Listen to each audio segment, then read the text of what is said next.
Hi, I'm Di with Sister Chicks Quilting, and welcome to my channel. I'm so glad I get to hang out with you today. I have to tell you about the project I'm making today because it is stinking cute. Of course, we all know that quilts are about the fabric, and I found this fabric on sale at Hancock's of Paducah. It was a couple of months ago, but I thought, oh my gosh, so cute for a little girl. Look at the mermaids. There's jellyfish, crabs, fish, all these fun under the sea things on it. And there were three that went together. The starfish, and look at the pink anchors. Cute, cute, cute, cute. Okay, let me get back to the quilt. I thought, you know what would be perfect for a little girl? It's a 3-yard quilt, but I didn't have one of Donna Robertson's patterns, and they're great patterns. But I do follow a blog called So She Can. Caroline is the writer of the blog, and boy, is she one creative quilter maker. She's awesome, and she has free patterns on her blog. So if you just go to the blog, So Can She, and I'll link it below in the description. You just click on free on quilt patterns and you'll see it. I'm using her pattern called Twin Stars, and I thought since there's starfish that a star would be cute. Plus, this quilt pattern is not square. I kind of have an issue with square quilts unless you're going to hang them on the wall. So this is one that has actually 4 rows across and, 3 rows across and 4 rows down. So it's actually a rectangle, fits the body. And then there's borders on it. But this quilt, so adorable, so easy. I've had so much fun making it. And all my girlfriends that I've shown it to are just like, oh my gosh, so cute. So let's get started with this cute quilt. When you're working with one of Caroline's patterns, So Can She, you can't print out the patterns. So I have my laptop right at the edge of my sewing table, and I just follow the directions along right on the internet. And it's very easy to do that. It consists of 2 blocks. This quilt has this first block, and it's so simple to put together. You can see how to put it together. There's 4 of these blocks, and then 4 of these. It's just so easy. You can see how easy it is to put it together. But I'm going to sew this block on film, and then this is the second block. It's the star block, and it has you cut the pieces. Let me move these aside.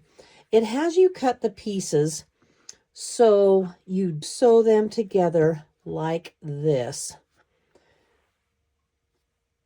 And that gives you this unit, which is the point of the star. The star is the dark pink and the dark blue.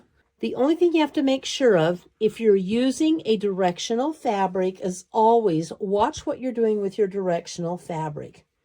But I'm going to go ahead, put this right side up, take this to the machine, and I'm going to sew this block here for you and show you how I trim it up. For most of these blocks, I was using my 4.5 inch square because you want to trim it to 4.5 inches. And there's a diagonal line on your ruler, and I line this right up on the seam. When you go to trim on this, it's sitting on top, and even if you're using a rotating mat, it can twist. You have to be so exact with that.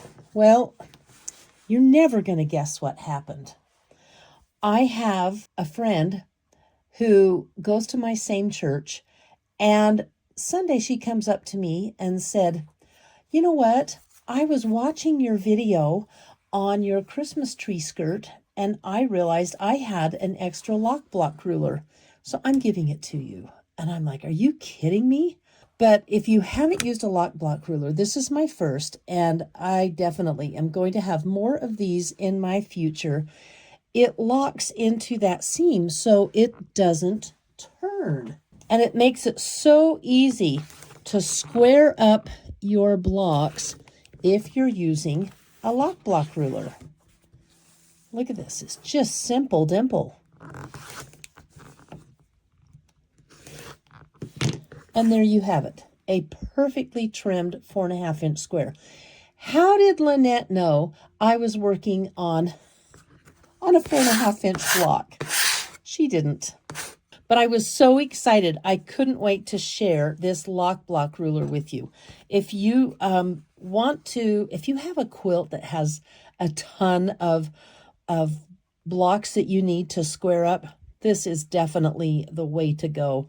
Anyway, thank you, Lynette. You just don't know. You made my day when you gave me this. I was so excited. So thank you for watching my videos, and thank you for the gift of the ruler. All right. Enough mush, right? Because even Lynette's not a mushy type of a friend. So the next thing we do is sew this block together. And that's what I'm going to do right now.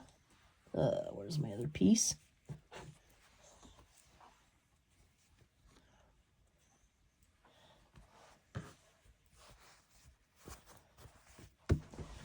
And if you lay it out first, you're not going to make a mistake.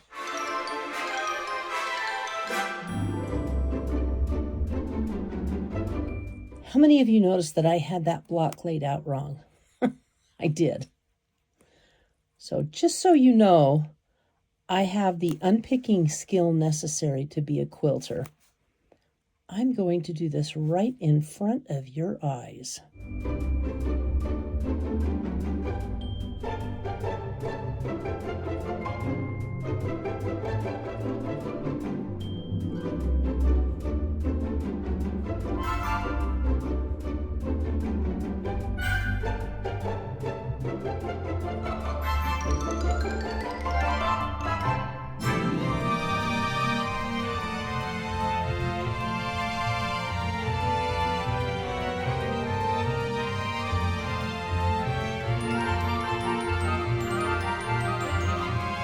Okay, so this is the quilt.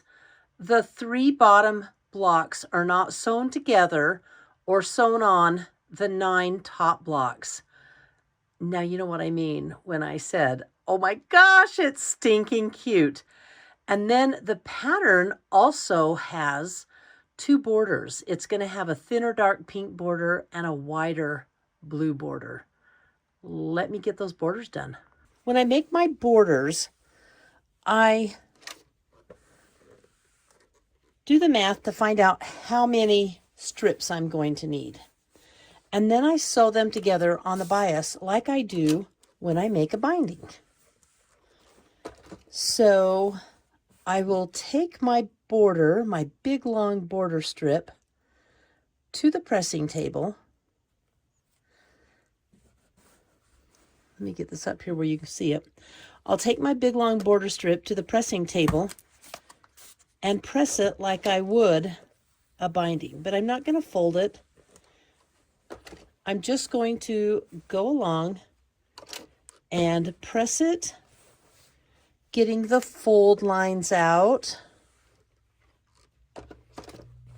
and making sure all of my seams lie flat. Then I'll show you how I measure the border for each piece of the quilt.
let's go measure that border. Oh, I killed my quilt spray bottle. I'm going to do the top borders first. So I lay my quilt out like this, and this is actually kind of a cheater's way to do it, but hey, I'm gonna cheat. Okay, so I want my anchors to be that way. I will lay this on the top of the quilt like so. Let me pull it down so you can see it better.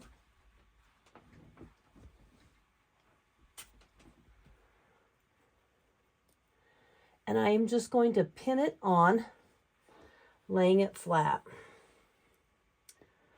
I know that what the measurement for my quilt is, it's like 36 inches wide without the border, and I know that because I measured it to find out how much border fabric to make. So you see, I'm just laying it flat right on here. And this is the total cheating side. So come over here. Well, I'll slide it over on the camera so you can see it a little better. But I just lay my ruler down like so.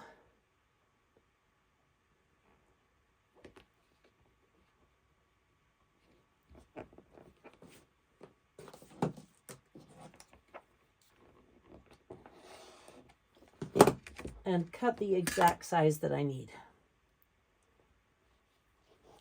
Then I'm going to flip my quilts over and I'll make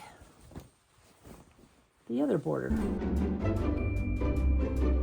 I'm laying it right on the edge. This is pretty simple as long as you don't stretch your fabric.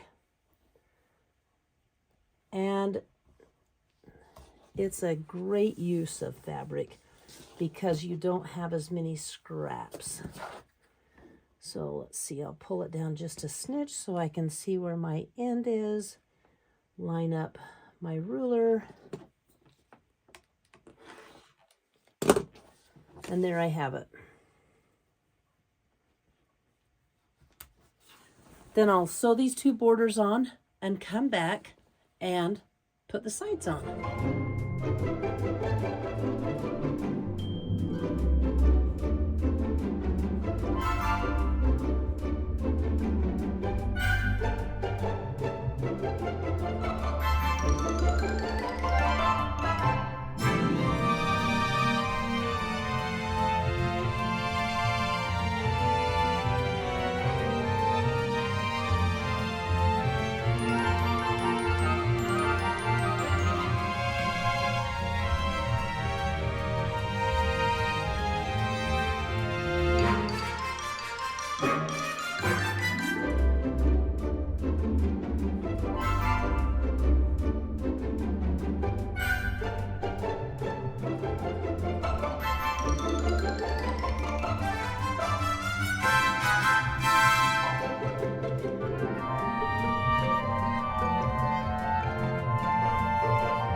Ta-da!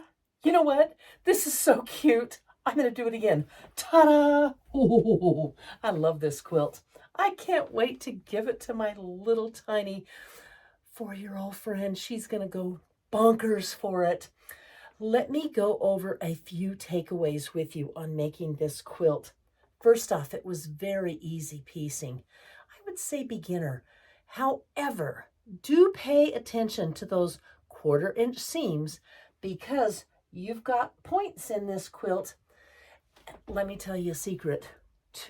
When I was putting the quilt blocks together, 2 of these, and I don't know which ones they are, but 2 of these blue points that would really show if they were cut off and flat weren't deep enough.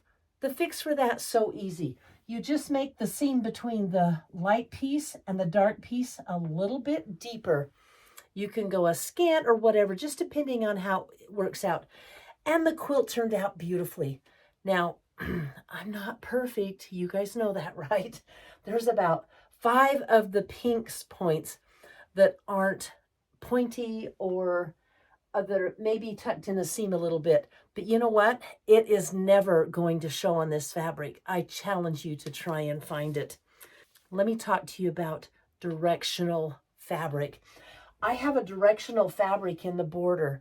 And remember last week's quilt, the plaid quilt with the green pine trees on the dark piece? Well, that quilt definitely had to have the trees all going the same direction, and they were all going up. Even on the bottom border, they were going up. You can't do that with a 3-yard quilt. And because this was directional, this is how I handle a directional border. The bottom of the direction all faces in. So facing in, facing in, facing in. And it's got continuity and it looks great. 2 things I want to share with you. This would be such a fun baby size quilt. I'm using it for a little 4-year-old girl. Or it's really not a bad lap size quilt because it turned out to be 46 by 58, which isn't bad at all for a lap quilt. Would I ever make one that size for me? Not in 100 years. But here's my favorite takeaway. This whole quilt top with the binding, $20. It was on sale, Hancock's of Paducah, $4.99 a yard. I think I got a steal. I was so excited about that. I'm going to quilt it in Cuddle, pink, of course, Cuddle. And I'll probably use a mermaid or an ocean theme design because the design's going to show so fantastically on the back of the Cuddle. But I can't wait to get it done. The last thing I'm going to say is thank you for watching my channel. And I'm just kind of wondering what you guys think about 3-yard quilts. Maybe I'll put a poll up. Do you make them? I know they're fast, fun, and easy, but you know, for someone like me, they seem a little small. What are your thoughts on that? If you like my videos, I would love thumbs up, subscribe, share my channel, or comments. I like them all. In fact, do them all. And until next week, thanks for watching, and I'll see you then. Goodbye.